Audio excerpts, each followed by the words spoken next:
Hello everybody, and welcome back to the Bayonetta 2 walkthrough. It's time for all of the extras to begin! So, there is a cosmic butt-ton of extras to cover in Bayonetta 2. To begin with, we are going to be looking at the witch trials, and trying to complete all of them. We'll see how successful I am on that. Then we've got to cover all of Tag Climax, which is going to be a pretty hefty chunk.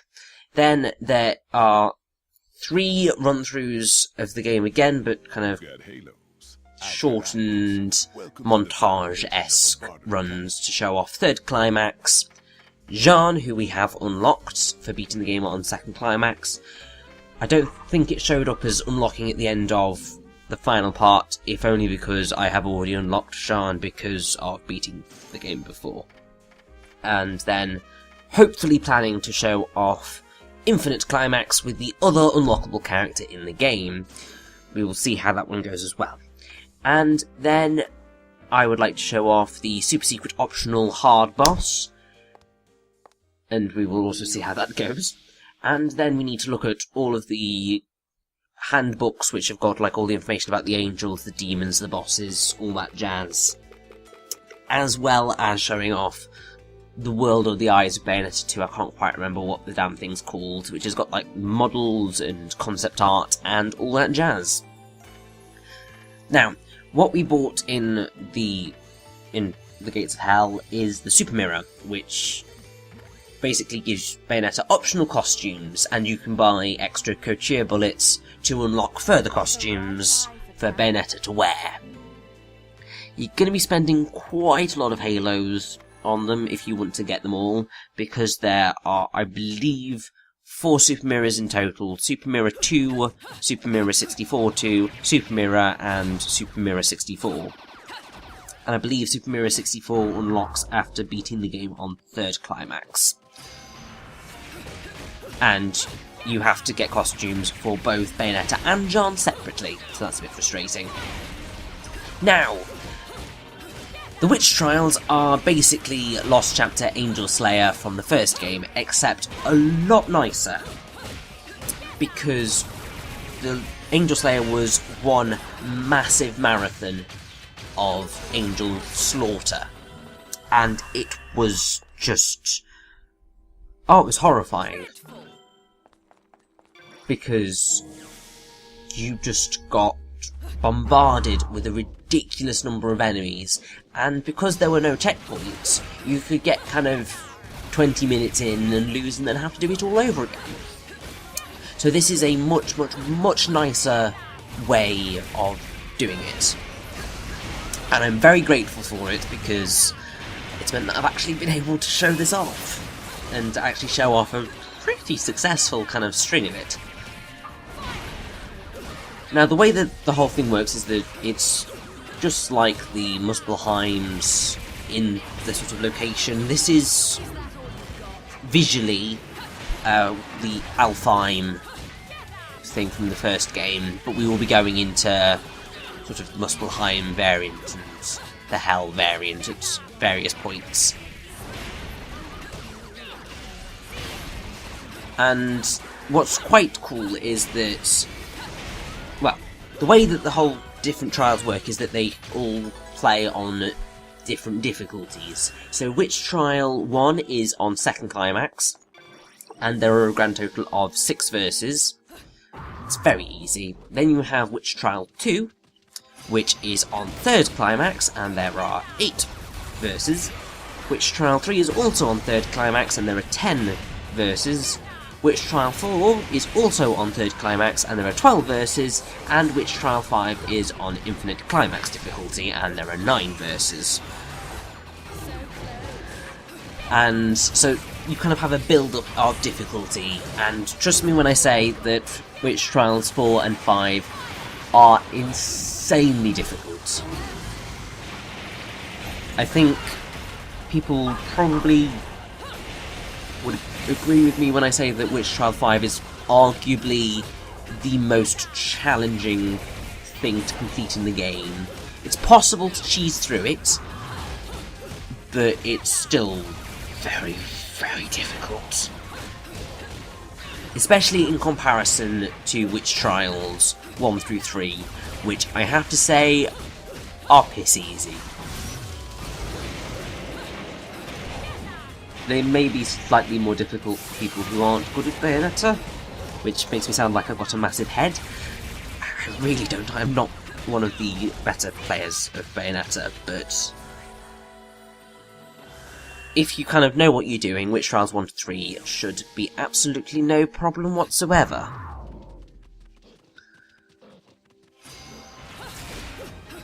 But yes, now, as you've probably been seeing for the past couple of fights, I haven't really spoken about it. I spoke about the super mirror, but not the particular costume that I decided to put Bayonetta in for this.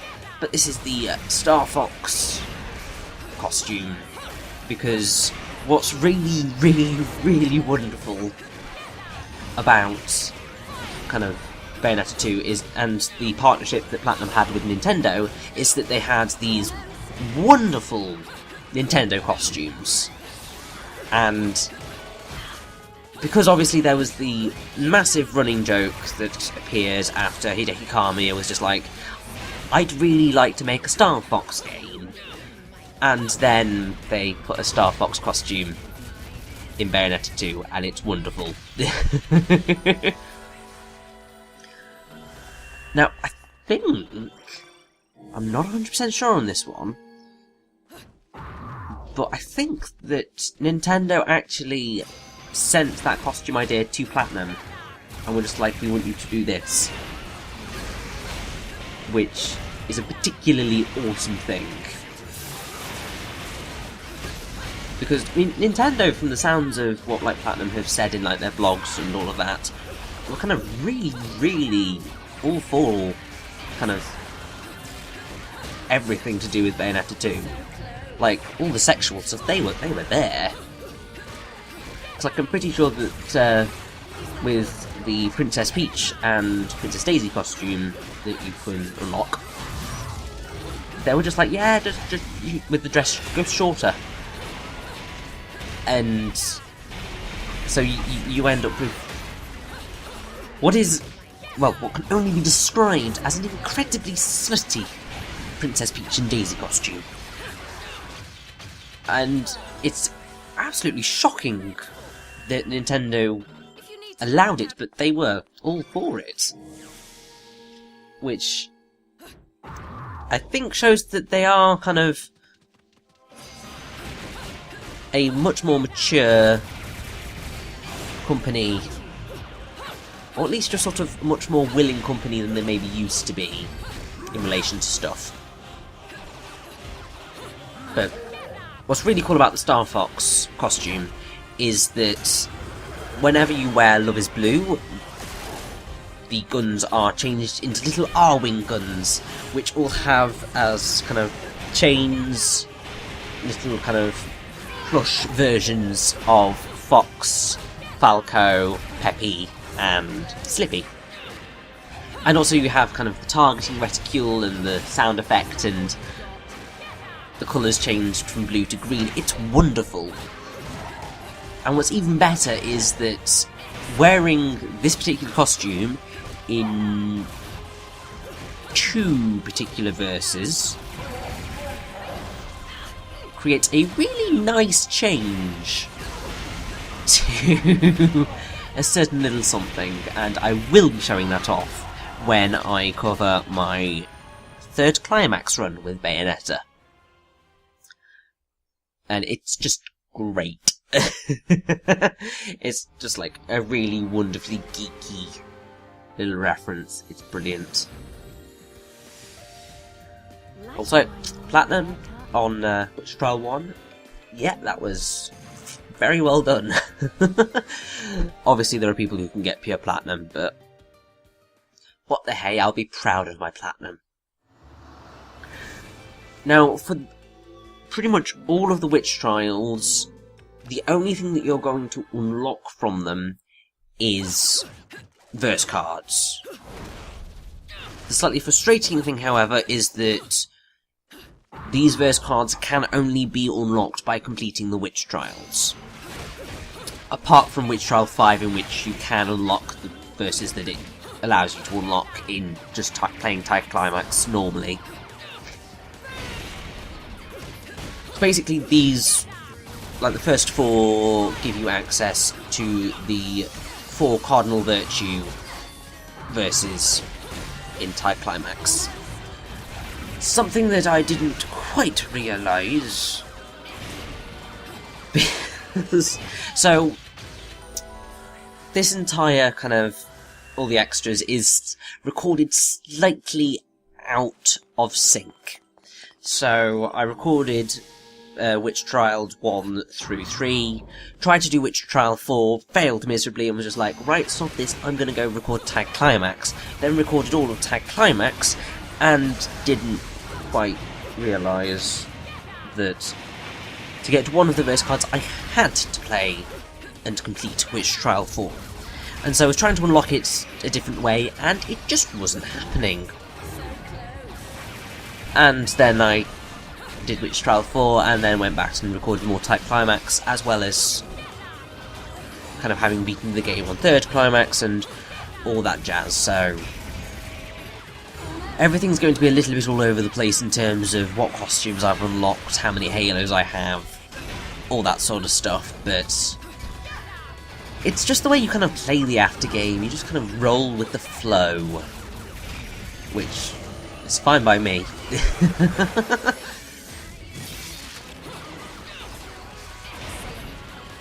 My only kind of frustration is that well, you'll see in the next part of the Witch Trials that Witch Trial 5 isn't going to go very well. I may give it another attempt after having completed the optional boss, as that gives you a weapon which is apparently incredibly useful. But we shall see. It'll be just sort of extras that I'm not even planning to add on. But now I can't just believe that I've spoken for pretty much nearly 13 minutes straight about all that. There really is so much to talk about with Bayonetta. It's ridiculous. I mean, it's mostly because, as I believe I said in the main body of the walkthrough, that Bayonetta is always throwing new things at you. So there's always new stuff to talk about. But even when that's not quite the case, and it's just battling, there's still all these new kind of modes and themes and all that going through, and it's just like, keep talking and talking and talking, it's wonderful. It's like having done a game like Prince of Persia, where you kind of run out of things to talk about. It's very, very, very wonderful to be playing something where there is stuff to discuss. I may rescind that statement when we are going through all the Tag Climax, because let's just say there's quite a lot of parts of that, as I think I've already said. It's mostly because I wanted to show off every single verse in Tag Climax, of which there are 53, which means quite a lot of runs and of stuff, and then I also wanted to show off all the optional characters. So it builds up over the course of doing stuff. Now, I have to say, I don't quite know why I got incredibly ballsy and just thought, yeah, I'll take these guys on whilst enraged. That's going to go brilliantly. But managed okay.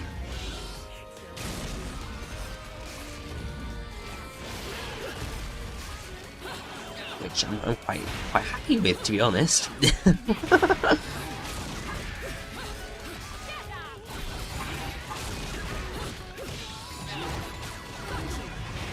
Probably only slight frustration is that you hear a lot of Tomorrow Is Mine during the witch trials.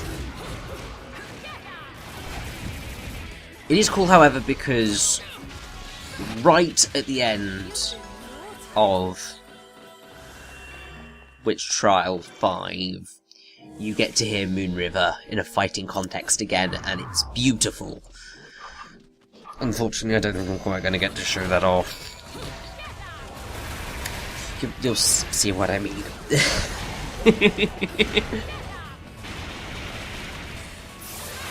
Now, you may be wondering why I'm using Love Is Blue so much throughout this, but it's mainly because right now I don't need to be using my Undine Salamandra technique. Undine, as somebody in the comments in one of the videos very, very loudly proclaimed that I was pronouncing it wrong.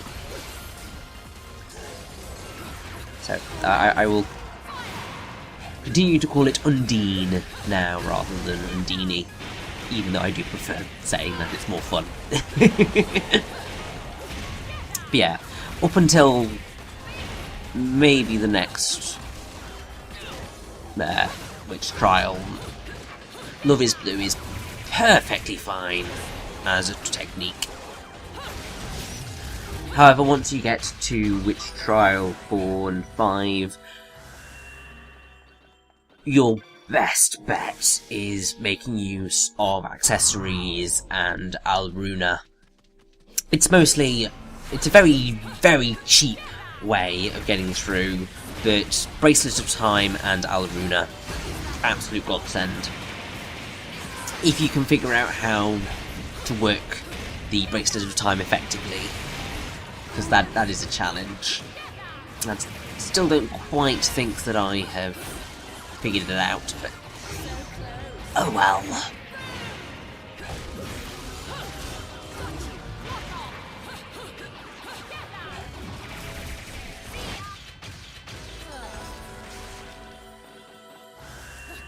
Now I believe that we only have one more verse of Witch Trial 2. And it is going to be against a boss. That's pretty much how they kind of build up throughout them. So we had Valiance, and here we are going up against the Masked Lumen. Now this is, I believe, Masked Lumen 1? Although it might be Masked Lumen 2. I'm not 100% sure. Because they do have various versions of the boss. So it's difficult to tell which one it is.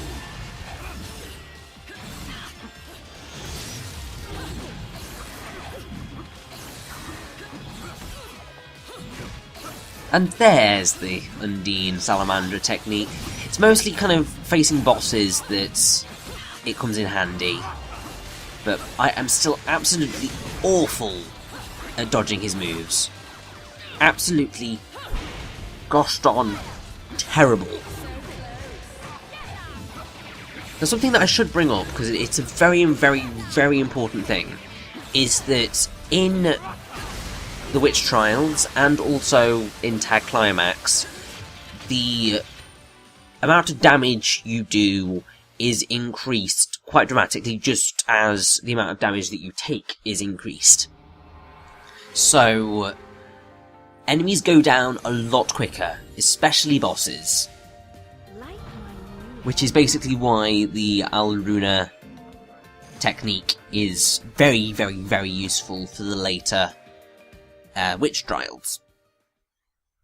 So that's why that Lumen Sage fight was so short.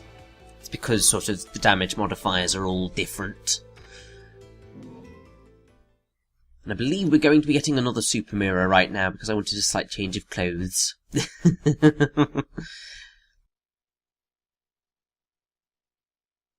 Being a demon lets me read minds. You're thinking, shut up and take my halos.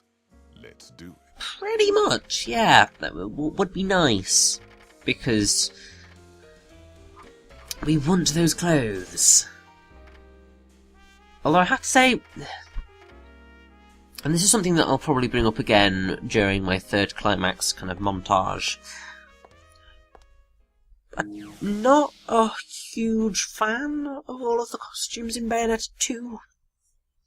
Like, I think I may prefer this variety we had in Bayonetta 1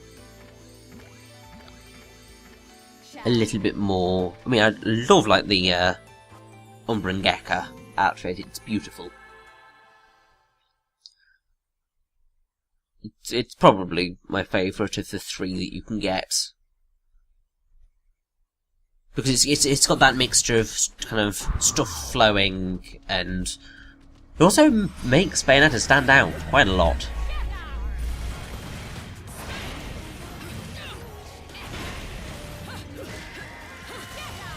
Also, as you can probably tell, as we get to Witch Trial 3 here, everything gets a bit darker.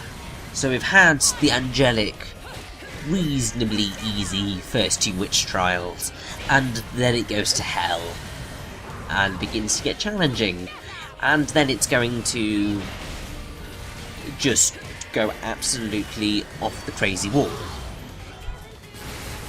It is insane.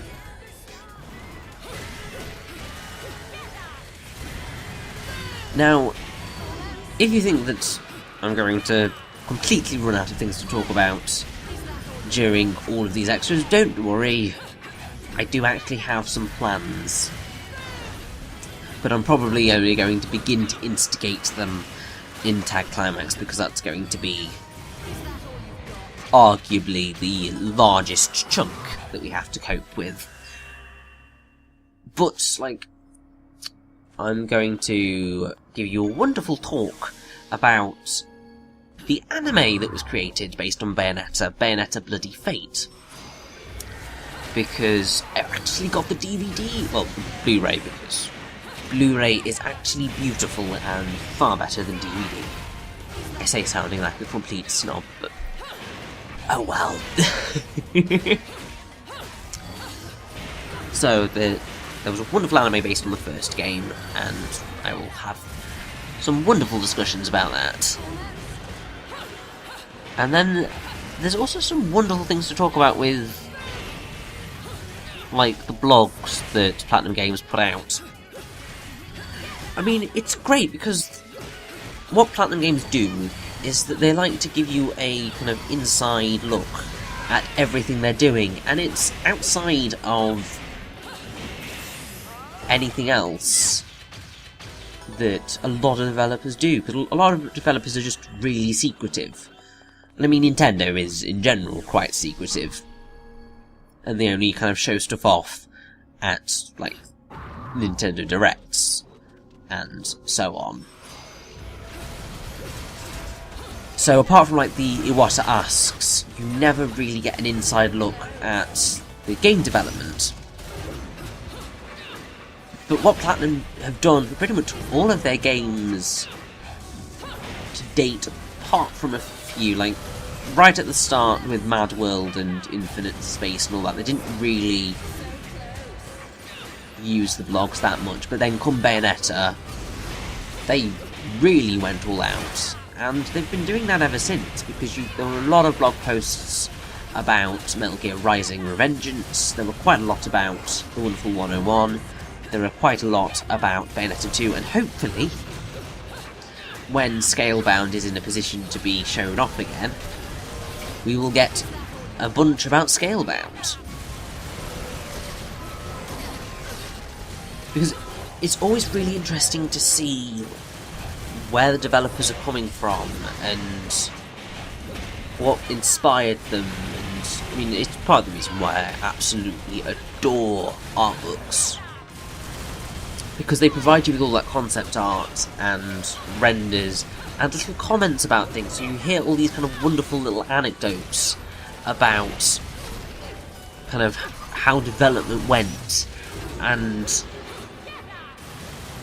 it's just wonderful because it just makes it feel like you're involved.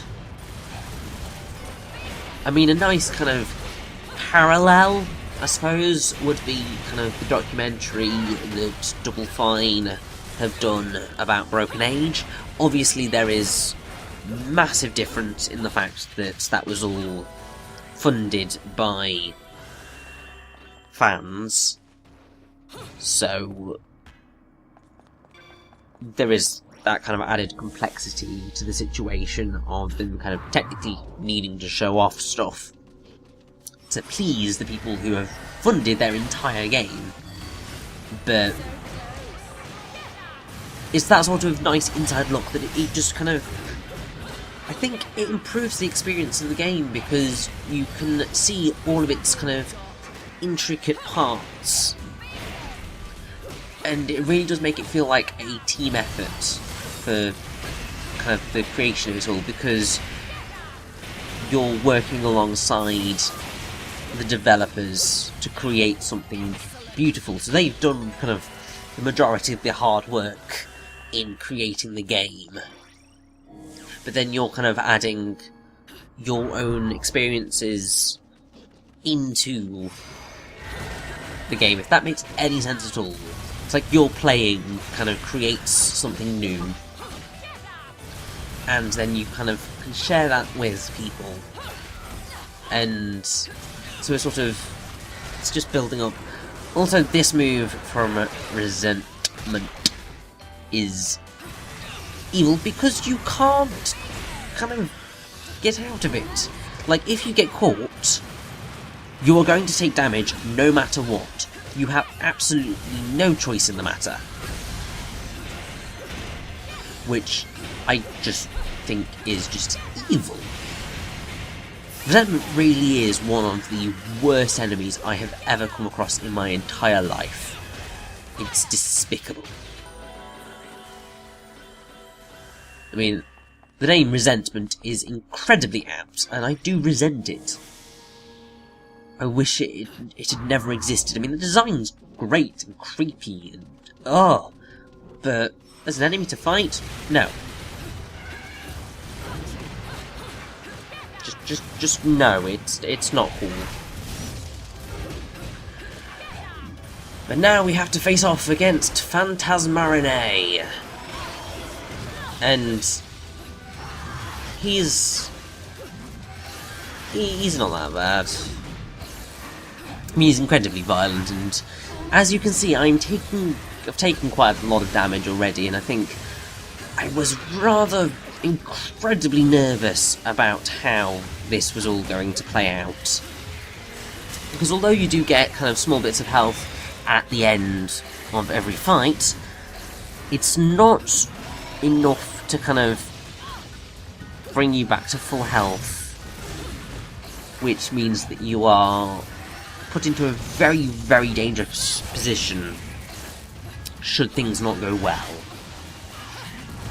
Just as is happening right now.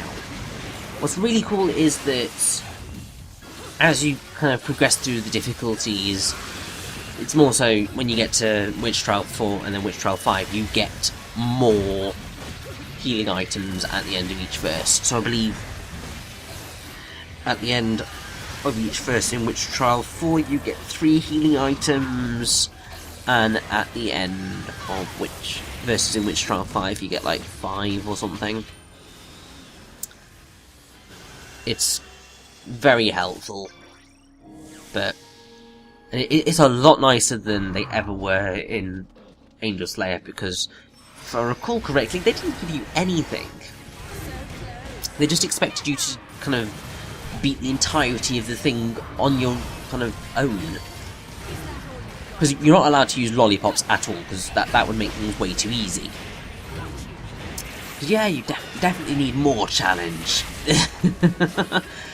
But yeah, so you're not allowed to use lollipops. So any health you lose, it's pretty much gone forever unless you utilise the healing items at the end of each verse, which you will need. Or you use, I think it's Celine's Light. I might be wrong on that. But I think Celine's Light is the accessory that heals you a little bit if you taunt. As I said, I'm not 100% sure on that one. I know there is an item that does that. I just can't quite remember which one it is.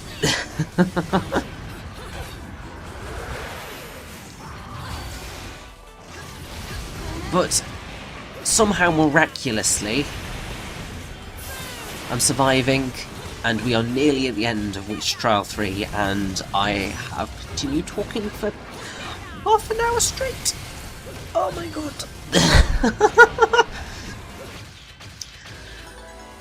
As you can tell, I think I'm going a slight little wee bit delusional. I don't think I've spoken this much, this quickly, about pretty much nothing in a very long time.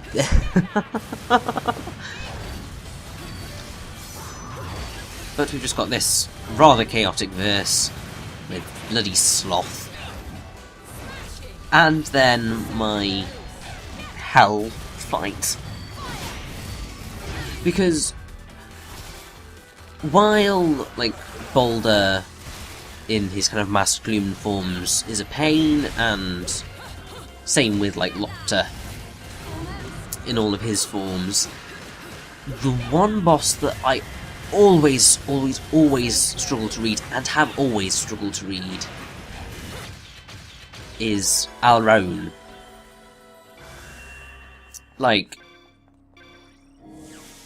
I really struggle. It's because she's incredibly quick and incredibly aggressive that I struggle. Although, having said that, this version of Alraune's okay, because it's slower. But we will be facing off against small, irritating Alraune eventually. About midway through Witch Trial 4, I believe, as well as in Witch Trial 5, because they were just that mean. But, oof. As I said, it does get progressively more challenging, and I'm so grateful that they split them all up into kind of smaller chunks, because it makes it a lot more manageable. And also makes me feel more competent about my abilities at playing this game. Because at least I know that it's only kind of the final challenge that I fail at miserably. But there we go. Witch Trial 3 is complete. 2 more to go. Although knowing my luck, and knowing my skill, and knowing how everything went, it's more like it's going to be 1.5 Witch Trials, but you will see in the next part. See you then.